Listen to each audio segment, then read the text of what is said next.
were kids, belonging felt good. But having respect, pues that feels even better. How does a man who isn't Mexican rise to the top of the Mexican Mafia? Not as an outsider, not as an associate, as one of its most feared and respected leaders.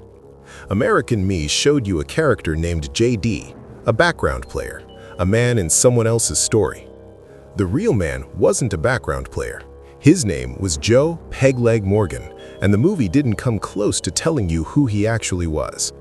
By the end of this video, you'll understand why Hollywood had to change his story, and why telling it accurately might have gotten even more people killed.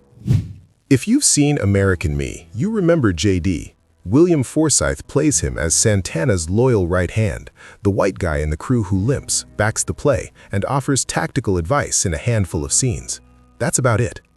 In a 2-hour film about the founding of the Mexican Mafia, the character based on the man who arguably shaped the organization more than anyone gets treated like a sidebar. No backstory, no origin, no arc. He exists entirely in Santana's orbit. Ramon Mundo Mendoza, a real-life former La M member whose own character appears in the film, later said Forsythe was a dead ringer for the real Joe Morgan and did a solid job, but the script gave him nothing to work with. The movie made JD into a footnote. In real life, Morgan was the main event. This is a man who committed murder at 16, broke out of jail with tools hidden inside a prosthetic leg, taught himself an Aztec language so his crew could speak in code, and from a solitary confinement cell hundreds of miles away, reportedly shut down drive-by shootings across an entire city with a single order. The movie gave him just a few scenes. So who was he? Joe Morgan wasn't born into the barrio. He was born Joseph Medjugorats on April 10, 1929 in San Pedro, California. His parents were Croatian immigrants.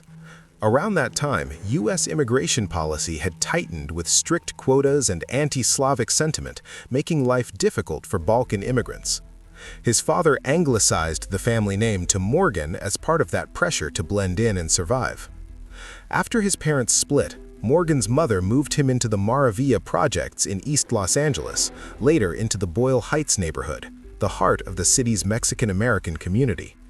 By the late 1930s, still a kid, he joined the Ford Mafia street gang. He learned Spanish so fluently that people who knew him reportedly said you'd never guess he wasn't Mexican. He adopted the culture completely. By most accounts, people who met him forgot he was white. At 16, in 1946, he killed the husband of a 32-year-old woman he was involved with, beating the man to death and burying the body in a shallow grave in the Malibu Hills. He was arrested, but while awaiting trial at the LA County Jail, he swapped identities with a cellmate awaiting transfer to a forestry camp, forged the documents, and escaped. He was recaptured and convicted of second-degree murder, reportedly one of the youngest inmates at San Quentin at the time. He was 17. He served 9 years, paroled in 1955. About a year later, he robbed a bank in West Covina with a machine gun, walking out with $17,000. During that robbery, he was shot in the leg. The wound went gangrenous, and his right leg was amputated below the knee.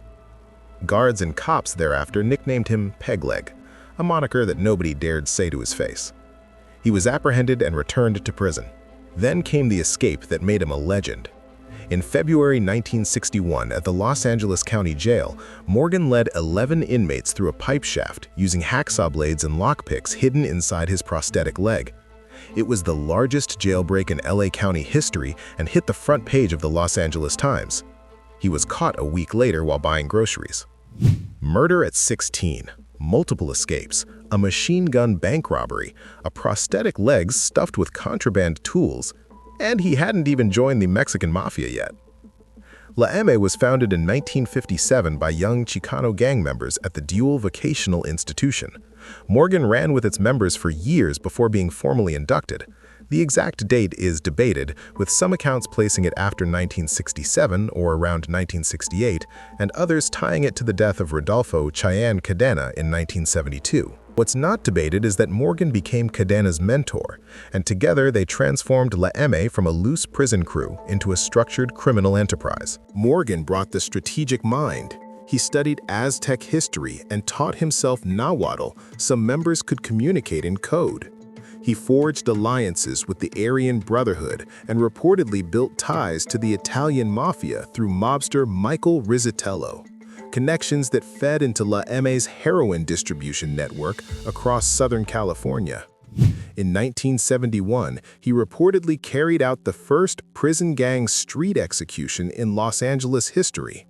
The message was clear: La M's reach extended beyond the walls.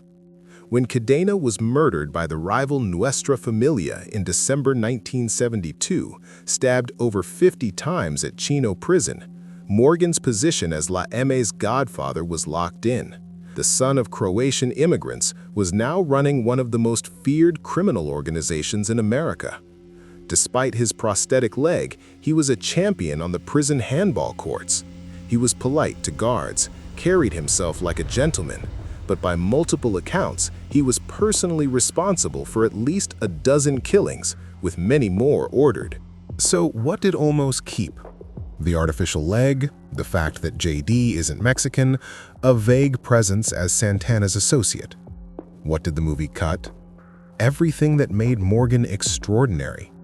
No murder at 16, no escapes, no bank robberies, no Aztec language, no alliances with the Italian mob. JD is just the guy standing next to Santana. The obvious reason, the movie belongs to Santana. Telling Morgan's real story would have swallowed the lead character whole. But there's a deeper reason. Danny Trejo, who was offered a role in the film, described getting a phone call from Morgan himself while Morgan was locked up at Pelican Bay. Morgan wanted to know which film Trejo was doing, American Me or Blood In, Blood Out. Trejo said Blood In. Morgan approved. The subtext was clear.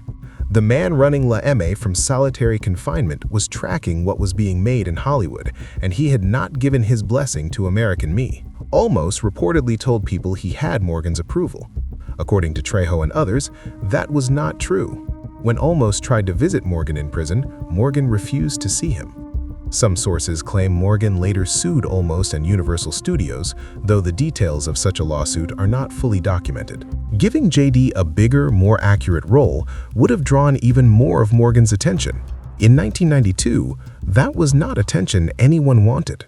What happened after American Me is one of the darkest collisions of Hollywood and organized crime in history. La M was reportedly enraged by two things: the rape of the lead character as a juvenile, something that never happened to the real Cheyenne Cadena, and the climax showing Santana murdered by his own followers, which falsely implied La M turned on its own. These fabrications struck at the organization's code, their machismo, their brotherhood, their version of the truth. According to CBS 60 Minutes and later reporting, 3 key figures associated with the film were murdered. Danny Trejo later said he was aware of as many as 10 people murdered in connection with the film, a figure that reflects the broader climate of violence, even if the direct link to American Me is not fully proven in every case. Court documents also named Morgan in an extortion count against Olmos. Olmos applied for a concealed carry permit. This is the context that explains why Morgan's real story couldn't be told. The film already crossed too many lines.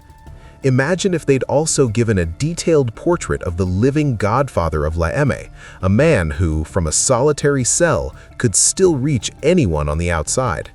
After his arrest in 1978, brought down largely by the testimony of his own enforcer, Ramon Mundo Mendoza, Morgan was convicted of murder and conspiracy and received a life sentence.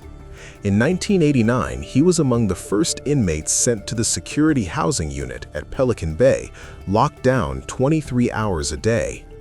His reach remained staggering. In 1992, Morgan reportedly ordered all Sereno gangs in Southern California to stop drive-by shootings.